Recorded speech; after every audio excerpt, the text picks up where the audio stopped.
طبقہ ہے. قرآن کریم پتہ کیا کہہ رہا ہے؟ ان المنافقین فی الدرک الاسفل من النار. جو بدترین جہنمی طبقہ ہے وہ منافقین ہے، جنہوں نے داڑیاں بھی رکھی ہوں گی، پگڑیاں بھی باندھیں گے، نمازیں بھی پڑھیں گے، روزے بھی رکھیں گے، باتیں بھی نیکی کی کریں گے، لیکن جب معاملات کی باری آئے گی تو نہ صبر ہوگا، نہ شکر ہوگا، نہ سخاوت ہوگی، نہ حیا ہوگی، کوئی چیز نہیں ہے. اور اس کی تشریح میں میرے پاک پیغمبر صلی اللہ علیہ وسلم نے جو بات فرمائی کہ بدترین جہنمی کتے، حالانکہ میرے پاک پیغمبر صلی اللہ علیہ وسلم کی یہ لینگویج نہیں ہے، رحمت للعالمین پیغمبر کبھی کسی پہ لعنت بھی نہیں کرتے تھے، لیکن فرمایا بدترین جہنمی کتے وہ خارجی ہوں گے جو علی کے خلاف جنگ لڑیں گے، اور ان کی عبادتوں کا بھی یہی حال تھا. صحابہ ان کی عبادتوں پہ رش کرتے تھے، یار اتنے انہماک سے نماز پڑھ رہے ہیں، اتنے خشوع و خضوع سے نماز پڑھ رہے ہیں. تو ابلیس کی بھی نمازیں قبول نہیں کی گئیں، خارجیوں کی بھی نمازیں قبول نہیں کی گئیں. جہاں پر پیغمبر کی گستاخی آ جائے وہاں عبادت قبول نہیں کی جاتی. اور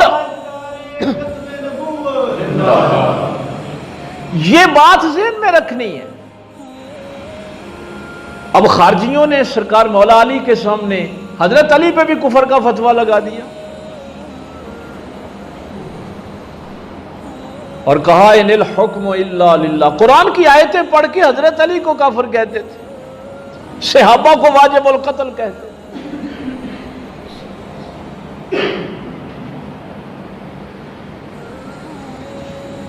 یہ بات میں نے جو تاریخ سے آپ سے کہی ہے، میں حیران کن بات آپ کو بتانے لگا. یہ اس دور میں سلسلہ شروع ہوا تھا قبروں کی بے ادبی کا. سرکار مولا علی کی شہادت ہوئی، امام حسن نے جنازہ پڑھایا اور مولا علی کا تابوت لے کے وہ اکیلے نکل گئے تھے. اس کے بعد 90 سالہ بنو امیہ کا دور، پھر عباسیوں کا دور شروع ہوا. حضرت علی رضی اللہ تعالیٰ عنہ کی قبر کا پتہ ہارون الرشید کے دور میں لگا تھا. ہارون الرشید کے دور تک کسی کو حضرت علی کی قبر کا علم نہیں تھا.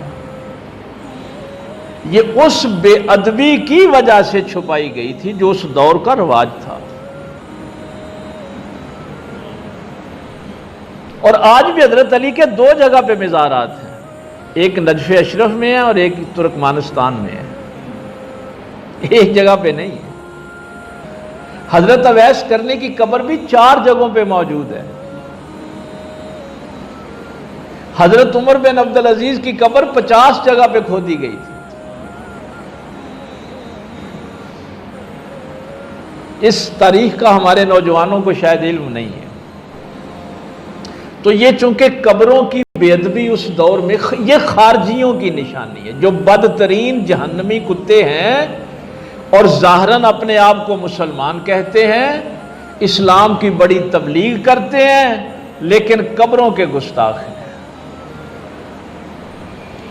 یہ تاریخ آج سے شروع نہیں ہوئی. ہارون الرشید شکار کرتے ہوئے جب اس وادی میں پہنچا تو اس کے کتے جو تھے وہ آگے وادی میں داخل نہیں ہوتے تھے. یہ میں آپ کو بتاؤں کہ حضرت علی کی قبر کا کیسے پتہ چلا. اچھا یہ بات ویسے شروع سے ہی ہے، میں نے میلاد شریف والے دن بھی آپ کو بتائی تھی. اللہ غنی کہ جب وہ ایک صحابی کا اونٹ پاگل ہو گیا تو اس نے آگے کہا کہ یا رسول اللہ صلی اللہ علیہ وسلم، یہی اونٹ میرے روزگار کا ذریعہ تھا، اس سے میں بار برداری کا بھی کام کرتا تھا، کنواں بھی چلاتا تھا، تو وہ پاگل ہو گیا، میرا کہنا نہیں مانتا۔ تو نبی پاک صلی اللہ علیہ وسلم نے فرمایا کہ چلو دیکھتے ہیں۔ تو وہ ایک کونے میں بیٹھا ہوا تھا، تو نبی پاک صلی اللہ علیہ وسلم کو دیکھ کے اونٹ کھڑا ہو گیا، اور دوڑتا ہوا جب آیا نا تو صحابہ آگے کھڑے ہو گئے۔ یہ بخاری مسلم دونوں میں ہے۔ تو نبی پاک صلی اللہ علیہ وسلم نے صحابہ سے فرمایا کہ پیچھے ہٹ جاؤ۔ عرض کی یا رسول اللہ صلی اللہ علیہ وسلم، جانور ہے اور پاگل بھی ہے، تو کوئی نقصان نہ پہنچائے۔ تو یہ جملہ سرکار نے اس موقع پہ ارشاد فرمایا، فرمایا بدبخت انسانوں اور جنوں کے علاوہ دنیا کی ہر چیز پہچانتی ہے کہ میں اللہ کا نبی ہوں۔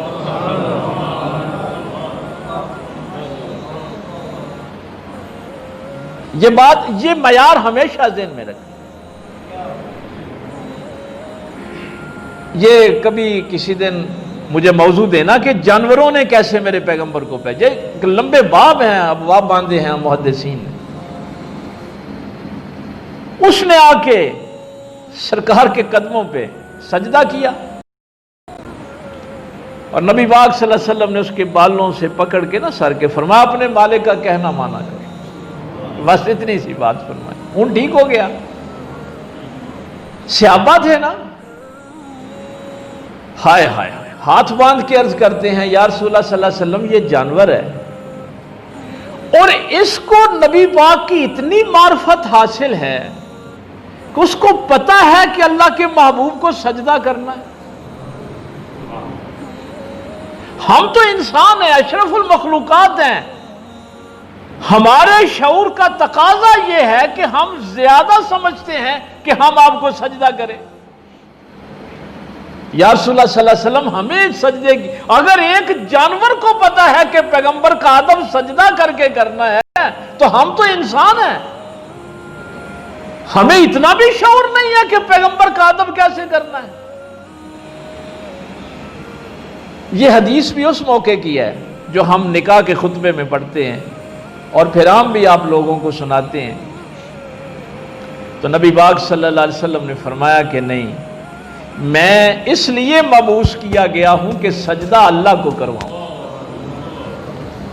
اگر اللہ کے علاوہ کسی کو سجدہ جائز ہوتا تو بیوی اپنے خاوند کو سجدہ کرتی۔ یہ اس موقع کی بات ہے۔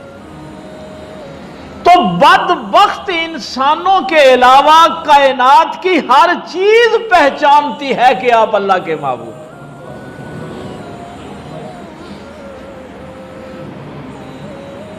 اب اللہ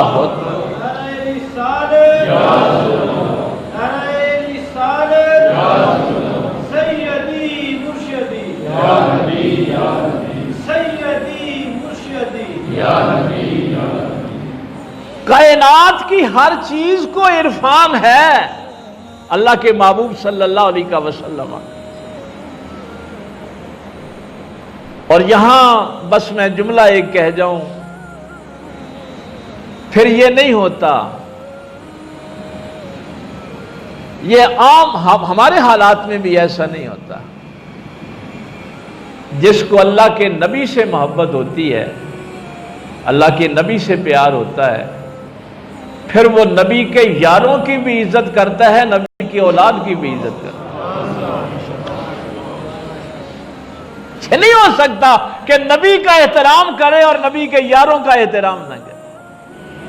اور یہ تو میرے ساتھ نہیں ہوتا، میں کسی سے کہوں کہ یہ میرا دوست ہے تو سارے اس کا ادب شروع کر دیتے ہیں۔ تو جس کو نبی کی اولاد اچھی نہیں لگتی اور نبی کے یار اچھے نہیں لگتے، اس کی اصل میں محبت ہوتی نہیں۔ اس دور میں جانوروں نے اگر نبی کا احترام کیا تو کتوں نے علی کی قبر کا بھی احترام کیا۔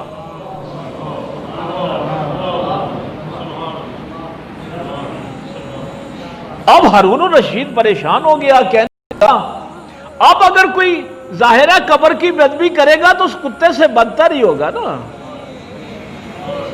کتے کو تو پتا ہے علی نبی نہیں ہے نا، ولی ہیں. کتے کو پتا ہے کہ ولی کی قبر کا احترام کرنا، اگر کسی انسان کو نہ پتا ہو تو پھر کتے سے بدتر ہو گیا. نعرہ حیدری، نعرہ حیدری. اب ہارون الرشید نے اجلاس بلایا کہ کیا وجہ ہے اس وادی میں کتے داخل نہیں ہوتے. تو پھر اہل بیت اطہار سے پوچھے، چونکہ صرف اہل بیت کو پتا تھا نسل در نسل کے یہاں ہمارے دادا جان کی قبر ہے، تو پھر اہل بیت اطہار نے بتایا کہ یہاں حضرت علی کی قبر ہے، اس لیے کتے اس جگہ کا احترام کرتے ہیں. اور پھر میں جب اس کو پڑھتا ہوں تاریخ میں حیران ہوتا ہوں کہ وہ حرم جس کے پیچھے کتے لگے ہوئے تھے، اگر وہ ولی کی پناہ میں آ جائے تو کتوں سے بچ جاتا ہے. بھائی وہ حرم جو علی المرتضیٰ کی پناہ میں آ گیا نا، پھر وہ کتوں سے بچ جاتا ہے.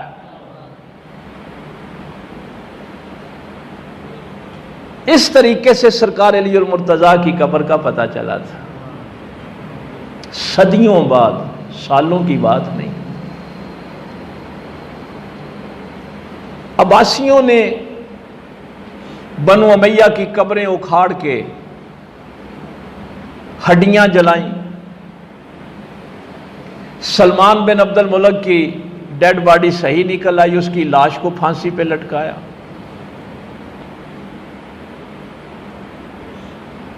اسی لیے پھر حضرت عمر بن عبدالعزیز کی قبر 50 جگہ پہ کھودی گئی تھی کہ کسی کو اصل قبر کا علم نہ ہو. اس دور میں بھی آپ کو پتہ ہے کہ قبروں کے پیچھے بہت لوگ پڑے ہوئے ہیں. اور پھر یہ کبھی بھی مسلمانوں کا، اب تو وقت تھوڑا رہ گیا، نبی پاک صلی اللہ علیہ وسلم نے فرمایا کہ ہر صدی کے آخر میں اللہ ایک مجدد بھیجے گا. ہمیں اپنے دین کا بھی پتہ نہیں ہے نا، ہر صدی کے آخر میں اللہ تعالیٰ ایک مجدد بھیجے گا. اس دین میں جتنی کوئی ملاوٹ اور خرافات لوگوں نے داخل کی ہوئی ہوں گی، ان سب سے وہ دین کو پھر پاک کر دے گا. پہلی صدی کے مجدد حضرت عمر بن عبدالعزیز ہے. اور آپ حیران ہوں گے کہ وہ تو دور بھی صحابہ اور تابعین کا ہے. 101 ہجری میں تو آپ کا وصال ہو گیا. تو مجدد کی یہ نشانی ہے کہ ایک صدی کا اختتام ہوتا ہے، دوسری صدی کا آغاز ہوتا ہے، 2 صدیوں کو وہ پانے والا ہوتا ہے. اسی سے لفظ تجدید ہے، دین کی تجدید کرنے والا. اس کے اوپر جتنا بھی گرد و غبار لوگوں نے ڈالا ہوتا ہے وہ اس کو صحیح کر دے. اور اس ہستی کے ساتھ ایک اور بڑی چیز جو میرے نوجوان بچوں کو پتہ ہونا چاہیے، باقی 14 صدیوں میں پہلے 10 مجدد تو عربوں میں سے آئے، 11واں مجدد پھر اللہ نے یہاں سے حضرت شاہ ولی اللہ مقدس دہلوی رحمۃ اللہ تعالیٰ علیہ کی صورت میں، پھر اس کے بعد 12ویں صدی میں حضور مجدد الثانی رحمۃ اللہ تعالیٰ علیہ آئے. پھر ہمارے ادھر سے یہ سلسلہ جو ہے یہ شروع ہوا. لیکن کوئی بھی صدی ایسی نہیں گزری کہ جس میں مجدد متفقہ ہو. مثلا اس کے بعد ہمارے ہاں اعلیٰ حضرت امام احمد رضا فاضل بریلوی رحمۃ اللہ تعالیٰ علیہ آگے 13ویں صدی کے مجدد ہوئے، 13ویں 14ویں صدی میں. تو کوئی ایسا مجدد نہیں تھا جس پہ امت کا اتفاق ہو سوائے اس پہلے مجدد کے. عمر بن عبدالعزیز وہ ہستی ہیں کہ جس پہ پوری امت مسلمہ متفق ہے کہ وہ مجدد ہے. 40 سال کی عمر، 61 ہجری میں تو آپ پیدا ہوئے، 101 ہجری میں وصال ہو گئے. صحابہ اور تابعین کا دور، آج تک امت کا اتفاق۔ میں نے جب ان کی ساری ہسٹری کو دیکھا، سرکار امام حسین سے بیعت لینی تھی کو تو گورنر نے گورنر ہاؤس میں بلایا۔ بادشاہوں کا اس وقت مزاج ہی یہی تھا، گورنروں کا بھی یہی مزاج تھا، لیکن سرکار عمر بن عبدالعزیز مدینہ شریف آتے، کوفے میں جاتے، جہاں جہاں بھی اہل بیت اطہار رہتے تھے، 3 بر اعظموں پہ حکومت کرنے والا، اس نے ساری زندگی نبی پاک کی آل میں سے کسی کو اپنے دربار پہ نہیں بلایا، بلکہ حضور کی آل کا پتہ چل جاتا تو خود چل کے ان کے دروازے پہ جایا تھا۔ بنو امیہ سے تعلق ہے، لیکن شیعوں کے نزدیک بھی اور سنیوں کے نزدیک بھی یہ واحد مجدد ہے جس پہ امت کا اتفاق ہے۔ لیکن اللہ تعالیٰ کے ظاہراً ہمیں کام بڑے عجیب نظر آتے ہیں، ان میں سے بھی کوئی نہ کوئی خیر جو ہے وہ نکل آتی ہے۔ اب اس کو بھی لڑانے کی کوشش کی گئی، کچھ لوگوں نے کہا کہ شیعوں نے ان کی قبر کی توہین کی ہے، کچھ نے کہا سنیوں، بھائی سنی شیعہ تو سارے ان کو مانتے ہیں، یہ کام خارجیوں کا ہے، خارجی یہ کام کرتے تھے۔ اب انہوں نے یہاں ہمارے ہاں یہ بڑا طوفان برپا کیا ہوا تھا، یہ بات آج کل طوفان کی طرح اٹھی ہوئی تھی کہ یہ جن قبروں پہ جاتے ہیں یہ کبھی قبریں کھول کے دیکھیں تو ہو سکتا ہے ان کے بزرگ تو ان کی لاشیں بھی ان کو نظر نہ آئیں، وہ تو گل سڑ گئے ہوں گے۔ یہ لوگوں کی ذہن سازی کی جا رہی تھی۔ ظاہراً حضرت عمر بن عبدالعزیز کی قبر اکھاڑی گئی ہے، بے ادبی کی گئی ہے، لیکن وہ جو ہم لوگوں کو کہتے تھے کہ اللہ کے نبی اور ان کی آل سے محبت کرنے والے کا کفن میلا نہیں ہوتا، کم از کم یہ ایک پازیٹیو پوائنٹ تھا یہاں پہ کہ وہ قبر کھول کے اب دیکھ ہی لیا نا تم نے کہ 13 ساڑھے 13 صدیوں کے بعد بھی محمد کے غلاموں کا کفن میلا نہیں آتا۔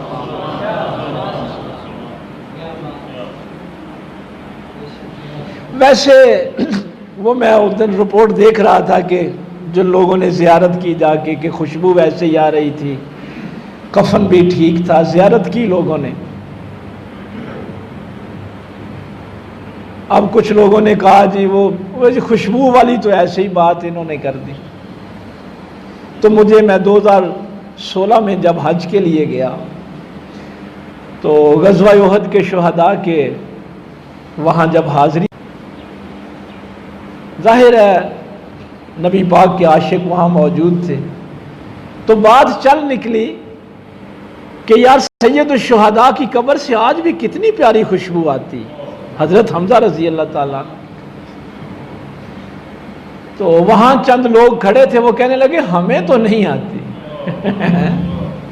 تو مجھے وہ 2016 والا وہ واقعہ یاد آ گیا کہ نہیں، یہ خوشبو سب کو نہیں آتی،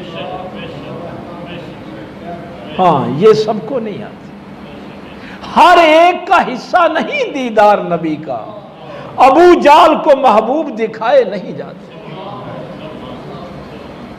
جب تک اس ذہن میں اللہ اور اس کے رسول اور ان کے یاروں کا اور ان کی آل کا ادب نہ ہو، اس وقت تک یہ خوشبو نہیں آتی۔